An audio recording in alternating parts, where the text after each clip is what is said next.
Hello, everybody. My name is Daniel Imberman, and thank you for coming to my talk. This is From Idea to Model, Productionizing Data Pipelines with Apache Airflow. So to start out with, I just wanted to give a little bit about who am I. So my name is Daniel. I'm an Airflow engineer at astronomer.io, and I'm a committer on the Apache Airflow project. I've also helped build data science platforms for the last 5 to 7 years for companies like Apple and Bloomberg and a couple of others. And with this experience, this is what I kind of wanted to go over with you today. So let's talk about the data ecosystem. In most large tech companies, there's three main players in a data ecosystem. You have the data scientists, the data infrastructure teams, and the analysts/business intelligence experts. Each of these three people have different necessities that will help them best do their jobs, but they all have the same goal. And so when it comes to the data scientists just want things to work. They often come from a math background or a stats background, and they're not necessarily software developers. So they don't want to have they want to be able to control things like CPU, GPU, memory, but they don't want to have to learn how to use something like Kubernetes. You then have the data infrastructure teams, and the data infrastructure teams, their main focus is stability and scalability. They want to be able to best support the data scientists while also ensuring that one person can't bring down the entire system. They also want alerting and monitoring to ensure as much uptime as possible. And finally, you have the data analysts, business intelligence, where these are probably the least technical on the team, but these are the people who actually take these models, predictions, insights, and turn them into value in the business. Oftentimes, the data analyst wants easy access to the post-process data via, for example, a SQL database where they can build dashboards and spreadsheet reports and hand those over to the business deciders to make decisions based on those predictions. To best facilitate the ability to give data scientists and business analysts the most flexibility possible, but also keep them within the bounds of a reasonable system, we want to build what I call a bumper rail model. And the idea of a bumper rail model is to give as much flexibility as possible within the bounds, but also alert quickly when a user tries to go outside of that sandbox. And this is often where a lot of companies will start to build their own data science platform. But I'm here to beg you, don't. Yes, your company will have a lot of its own business logic. You might even have your own machine learning libraries. But building and managing a data science platform from scratch is a monumental effort. Every single feature request, every single bug ticket, you will be on your own to figure them out. And so now the question is, how do you manage a flexible data science platform without having to build it yourself? The solution I'm coming to you with today is Apache Airflow and Apache Spark, namely data orchestration and data processing. Now, what is Apache Airflow? Apache Airflow is a workflow scheduler developed at Airbnb in 2015, and it's a manifestation of configuration as code, namely Python. Apache Airflow users can use Python to create directed acyclic graphs, or DAGs. These DAGs are then easy to schedule, scale, and monitor via the Airflow system. Apache Airflow is a very popular and with a very popular project with a very active community. We have a Slack that is constantly being discussed by both the committers and the community, and we have a dev list, and we have a fairly active community on GitHub as well. Now, the way that you build a DAG in Airflow is you define operators and you set dependencies. Now, each of these operators is a unique task. And you can build them one by one, or in this case, we use a for loop to actually build a lot of them with just a small amount of code. And once you have defined these operators, you can then set the dependencies such that Airflow knows which tasks depend on which other tasks. Once you've submitted your DAGs to Airflow, you will have a single dashboard where you can see all of your workflows at once. And this is great for monitoring, and it's great for kind of getting a single overview. And it's also the case that there's tie-ins with a lot of monitoring systems like PagerDuty. You can also see your DAGs running in real time and see historical runs. So you can go back and easily see, oh, that run didn't complete 3 days ago. I need to backfill that to make sure I have as correct of data as possible. With and probably the most powerful feature of Apache Airflow is its really robust library of community created operators. The Airflow community has created connectors to systems like Kubernetes, Hadoop, AWS, Spark, Dask, and so many other services. And this wide list of connectors allows a data scientist with just simple Python code to speak to so many external data storage and data processing systems. So let's kind of go over what each of these stakeholders get out of a system like Apache Airflow. So we start out with the data engineers because these are the people who will be building the Airflow system and maintaining it over time. So for data engineers, Airflow offers a powerful tool for standardization, monitoring, and consistency. It also gives them the ability to basically create a data science platform that is unique to their company by extending existing operators. You can essentially take community operators and then add in your company logic to ensure that your data scientists are working within the bounds that are safe for them to work in. Airflow also offers easy integrations into Elasticsearch and Prometheus for log scraping and system monitoring, and it scales. Companies like Airbnb and Lyft run millions of tasks per day using Apache Airflow. So when it comes to kind of taking away complexity, let's take the example of submitting a Spark job. Now, this is the Spark submit command for the classic Spark Py. But as many of us who have used Spark in production know, as your use case gets more and more complex, there are a lot of configurations in submitting a Spark job.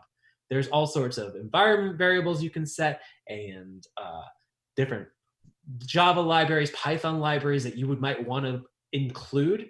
And that can get pretty large. And it can get to the point where a data scientist would have a lot of problems figuring out where they can edit the Spark submit and where they can't.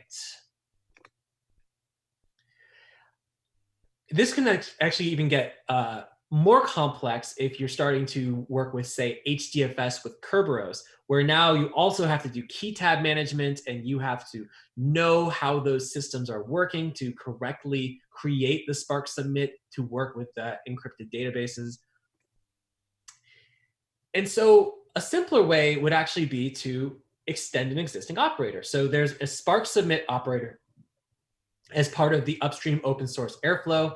And what we can do is we take that existing operator, we add in all of the configurations that we know are required and whatever custom logic we want. So if we're dealing with Kubernetes, we can create a node affinity to ensure that this runs in a node with GPUs. Or in the case of Spark, we can ensure that it only uses a certain key tab.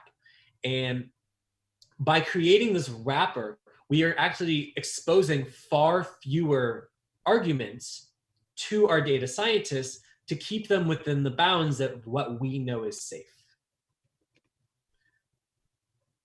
In this sense, Apache Airflow actually simplifies the Spark experience because a lot of the configuration that goes into submitting a Spark job can actually be injected at runtime.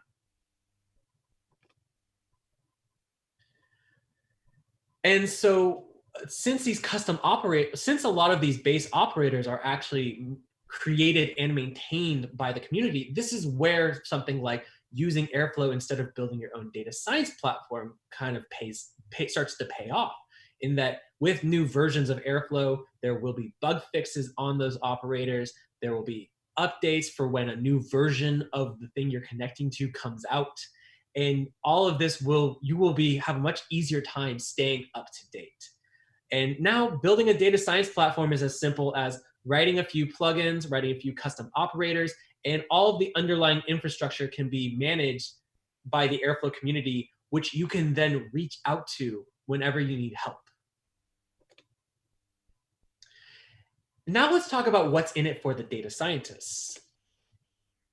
The data scientists, they not only get this real benefit of a lower layer that's kind of defined by the data engineers that allow them to focus much more on the actual machine learning problems they're working on, but it's also very easy to parameterize pipelines and store historical pipelines in Git. So now it's pretty easy to roll back and see what you've been working on historically and try out pipelines with different values. There's a lot of operators that can handle a lot of the gnarlier ETL steps that are needed before you have that processed data. And you have the full flexibility of the Python language, which I'm going to show an example of now.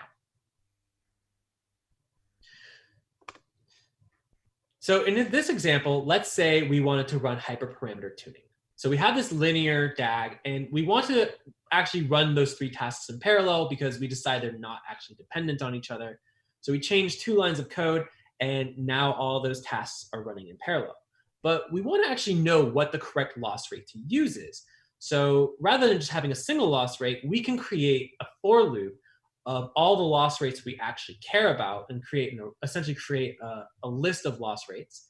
And then once we have created a for iteration for those loss rates, we can actually create a new task for each of the values we're trying to hyperparameter tune on.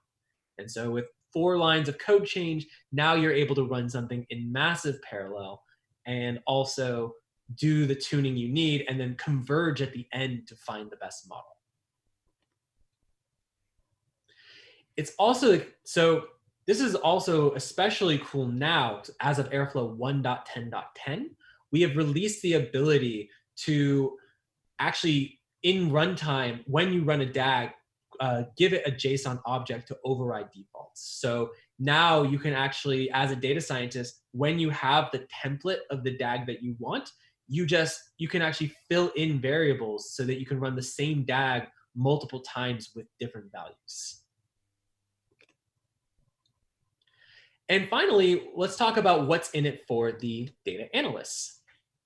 So for the data analysts, probably the biggest thing is that when both the data scientists and the data engineers have better uptime on their ETL pipelines and better monitoring to make sure that those pipelines complete, they have better assurances that the data they are showing to the business is accurate. And it's also the case that with the Airflow API, the data engineers can actually expose endpoints that allow the analysts to perform queries against the database and data sources on a scheduled basis.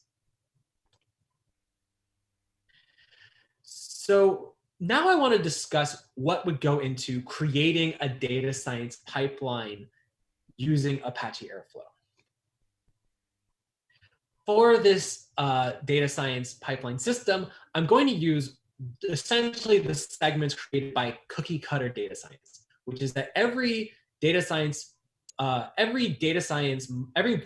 model requires 3 main steps: experiment, parameterize, and productionize. When it comes to experimentation, there is no more. When it comes to experimentation, there's no more pervasive tool I can think of than Jupyter notebooks. The ability to have like an interactive Python shell where you can easily just take the same data frame and do as many iterations on it as you'd like. Now, where Airflow can tie in nicely with Jupyter notebooks is if you can offer Jupyter notebooks with the same environment as your Airflow workers, you have this one-to-one you have this one-to-one matching where let's take the example where you have a Jupyter notebook that's communicating with a Spark cluster. If you set a lot of the Spark configurations to volume mounts and to environment variables, you can actually have it that you offer them a Jupyter notebook that speaks to the dev cluster. So you can run Spark jobs in dev. And then when you actually want to upgrade that to staging or production, all you have to do is take that Jupyter notebook, put it in a DAG, and then run that DAG in a staging or production Airflow instance and allow Airflow at runtime to inject the environment variables and Spark configurations necessary to speak to those separate Spark clusters. So once you have your task looking and acting the way you want it to, you're going to want to parameterize it. You're going to want the ability to try out different data sources or try different hyperparameter segments. And this is where a project called Papermill is really valuable. Papermill is a very popular project within the Jupyter ecosystem, and it allows users to easily parameterize their Jupyter notebooks. So I'd like to show an example here where now we want to be able to take variables A and B and parameterize them. So all we have to do is set the parameter tag on the cell, and the values are unchanged within the notebook you're experimenting on. But within Papermill, you can actually give those parameters. And what Papermill will do is take that input notebook, replace those variables, and output a new notebook with those new values.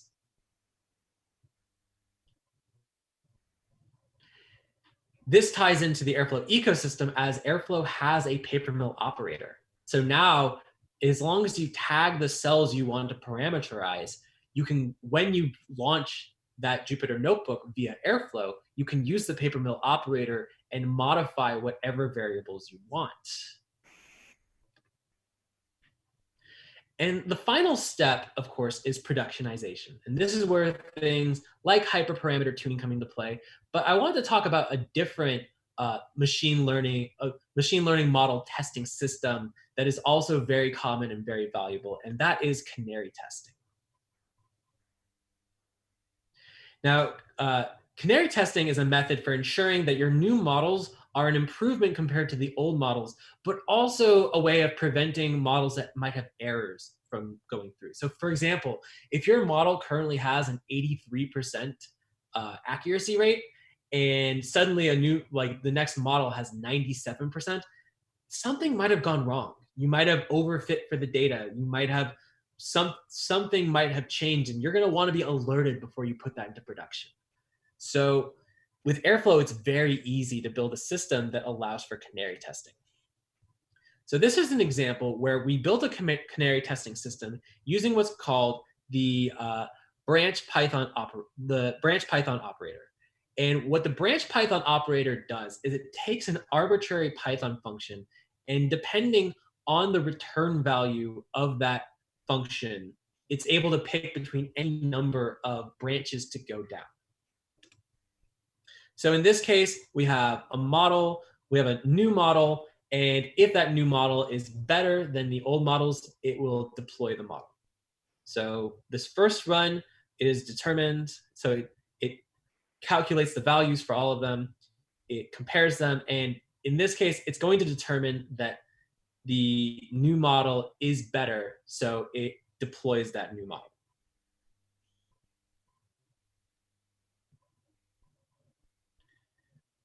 But if we go back and we change it such that the old models are now a higher value than the new model, we can run this DAG again.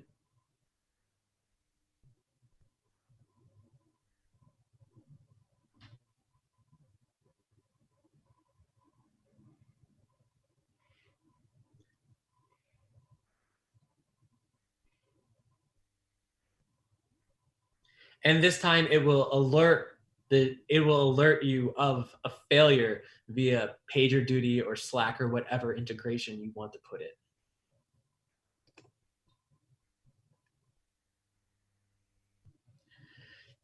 So for those of you who are interested in getting involved in the Apache Airflow community, it is very active and very friendly. I highly encourage you to come to our Slack at apacheairflow.slack.com. We also have a very active dev list where a lot of the committers and PMC members are very active at dev@apache.airflow.org. And both Apache Airflow and Astronomer have have a lot of really interesting documentation in our blogs. So in conclusion, if you're looking to build a data science platform, consider using Apache Airflow. It's widely used, it's battle tested, and it has so much of the infrastructure you would have to build for yourself. If you're a data engineer, think about using the custom operators as a way of simplifying life for the data scientists and simplifying your life, as you won't have to answer as many questions and deal with as many fires. And if you're interested in trying Airflow out and you want to try a vendor approved distribution, please reach out. We are always down to meet and discuss creating a demo. Thank you so much. And once again, thank you to Spark Summit for having me.